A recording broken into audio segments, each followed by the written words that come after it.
직접 질문 간결하게 해주시기 바라고요. 안 대표께서도 간결하고 핵심적인 답변 부탁드립니다. 그 코로나19로 어려운 서민들께 충분하다고 보시는지 아니면 부족한지 좀. 충분하지 않다고 생각합니다. 그렇지만 지금 정치권에서 여러 가지 논의들이 있지 않습니까? 한쪽에서는 그 형편이 어려운 분들 우선 그 살아나게 하기 위해서 지급을 해야 된다는 쪽이 있고, 그 다음 또 한쪽에서는 널리 모든 사람에게 지급하자는 그런 그 접근 방법이 있습니다.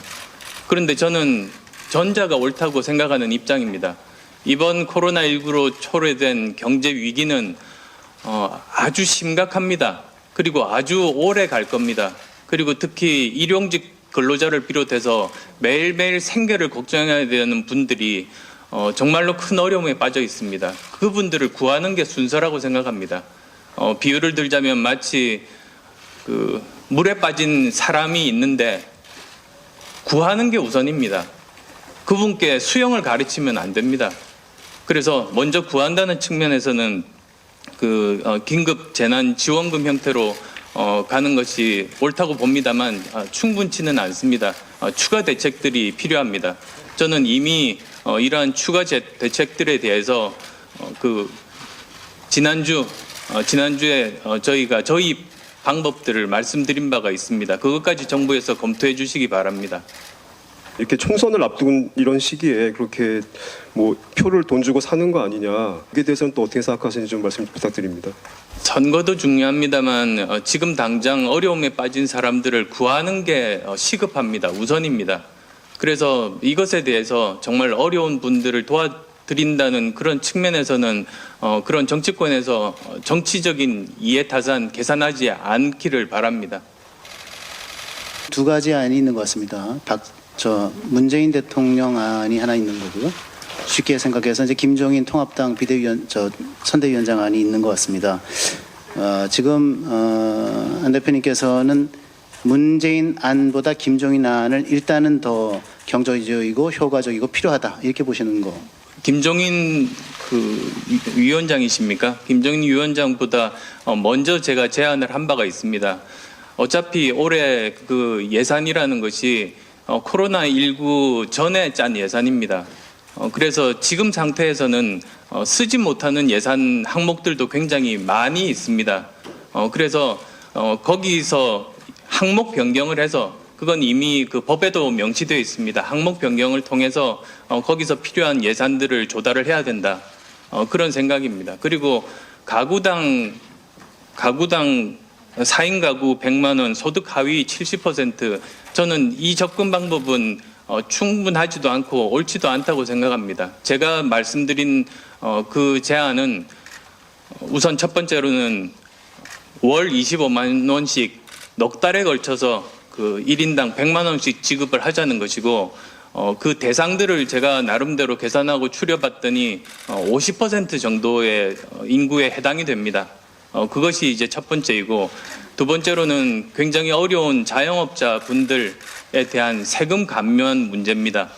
그 다음 또 세 번째로는 지금 그나마 안정적으로 그 월급을 받고 계시는 공무원이나 또는 공기업에 계시는 분들, 그 월급 중에 10%는 지역화폐나 또는 온누리 상품권으로 지급을 해서 그 어느 정도 어려운 그런 경제에 도움이 될 수 있는 소비 쪽으로 진작할 수 있게 하자. 그것이 세 번째였고, 또 네 번째가 그 제가 먼저 그 말씀을 드렸던 추경 편성에 관한 그런 건입니다. 그걸로 우선 당장 급한 그런 그 예산들을 충분히 조달이 가능하다. 그 말씀을 드렸습니다. 의사 출신이시고 또 보건의료 체계를 잘 아시는 분이니까 그 입장에서 말씀을 좀 해주신다면, 문재인 정부의 코로나 1단계 대책, 즉 초기 대응이 어땠었는지, 그리고 왜 그렇게 대응을 했는지 한번 좀 말씀을 좀 해주시죠.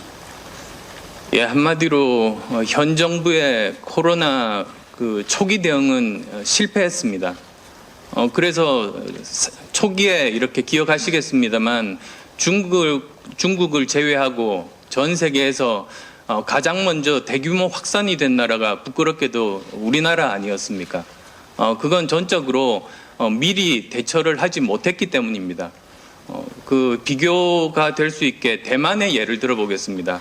3월 3일 날 그 자마라고 Journal of American Medical Association 그 논문이 나왔습니다. 그 논문이 무엇이냐면 어떻게 대만은 초기 대응에 성공했는가 그 비결이었습니다. 대만이 처음 대응에 시작한 게 작년 12월 31일이었습니다. 그리고 1월 20일에 이미 마스크 필요량들을 다 비축을 해놨습니다.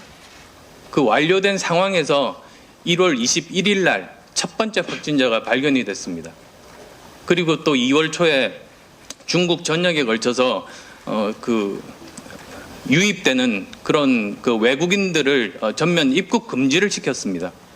그런데 대만이 뭐 작은 나라니까 그럴 수도 있다고 생각하시겠지만 그게 그렇지가 않습니다. 대만은 인구가 우리나라 절반입니다. 그런데 중국에서 오는 관광객 그 입국자 숫자는 271만 명입니다. 우리나라 50만 명에 비해서 5배나 많습니다. 경제에 대한 의존도도 굉장히 높습니다. 그런데도 차단을 했던 겁니다. 그래서 지금 현재 오늘 아침에 보니까 그 확진자가 300명 정도 밖에는 되지 않습니다.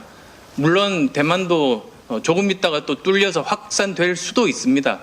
그런데 정말로 중요한 문제는 이 코로나19 사태는 굉장히 오래 갈 겁니다. 여기서 핵심은 백신이 만들어지기까지 시간을 버는 겁니다. 그리고 또 확진자들 숫자가 너무 폭증해서 국가가 치료할 수 없을 정도의 확진자가 많이 나오는 것을 방지해서 한 분이라도 목숨을 살리는 것이 필요합니다. 그 두 가지가 핵심입니다. 그래서 대만은 시간을 엄청나게 많이 벌었습니다. 그런 측면에서는 우리나라 초기 대응은 실패라고 말씀드릴 수 있습니다. 그 한 달 동안 그 귀중한 대응할 수 있는 시간을 날렸다고 저는 생각합니다. 그 시간에 좀 더 대만의 예를 참고를 해서라도 여러 가지 필요한 그런 의료 물자, 마스크를 포함한 의료 물자들을 비축을 하는 노력들을 하고 그리고 또 최대한 중국 전역에 걸쳐서 들어오는 그 외국인 입국자들을 막는 노력을 했더라면 그러면 지금 이 정도까지 확산되지는 않았을 확률이 저는 더 높았다고 생각합니다. 그러면 희생자 수도 사실은 더 줄일 수 있었을 겁니다. 그런 점에서 참 아쉽습니다. 그리고 두 번째가 어떤 질문이셨습니까? 네, 그러니까 왜 이 정부가 초기에 중국발 입국자 금지 조치를 적극적으로 취하지 않았는지, 물론 한간에서는 뭐 시진핑 국가주석의 방한을 염두에 둔 좋지 않느냐 이런 해석도 있는데요. 대표님은 어떻게 생각하시는지? 뭐 정부에서 여러 가지 고민되고 고려할 점들이 아주 많았을 거라고 짐작할 수 있습니다만 예를 들어서 경제 문제 타격 때문에 그랬다고 하는 것은 저는 적절한 이유는 아니라고 생각합니다. 그리고 또 외교적인 이해득실을 따져도 안 될 때라고 생각합니다. 사실 국가 존재 이유가 뭡니까? 국민의 생명과 안전을 지키는 게 국가의 근본적인 기본적인 존재 의무 아니겠습니까? 모든 사항들을 고려하더라도 그게 국민의 생명과 안전을 지킨다는 것을 앞설 수는 없습니다. 그리고 경제적인 타격도 아마 대만이 더 심하면 심했지 우리나라보다 덜하지는 않았을 텐데도 그렇게 결정을 내린 사례들이 있지 않습니까? 그래서 그렇게 평가합니다. 국각에서는 애정어린 조언 중에 의사 안철수가 더 어울리는 것 같다. 뭐 이런 조언도 있는데 혹시 그 조언을 따르실 생각은 있으십니까? 저는 제 정체성이 의사입니다.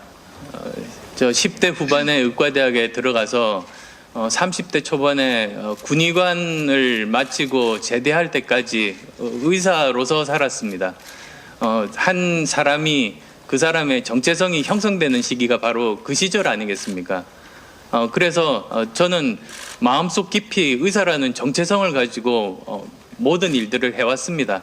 처음에는 아픈 사람들을 고치고 그 다음에는 고장난 컴퓨터를 고치고 지금은 또 정말 문제가 많은 한국 정치를 고치는 일들을 하고 있습니다. 그런 면에서는 저는 의사로서의 삶을 계속 살고 있다고 저는 생각합니다.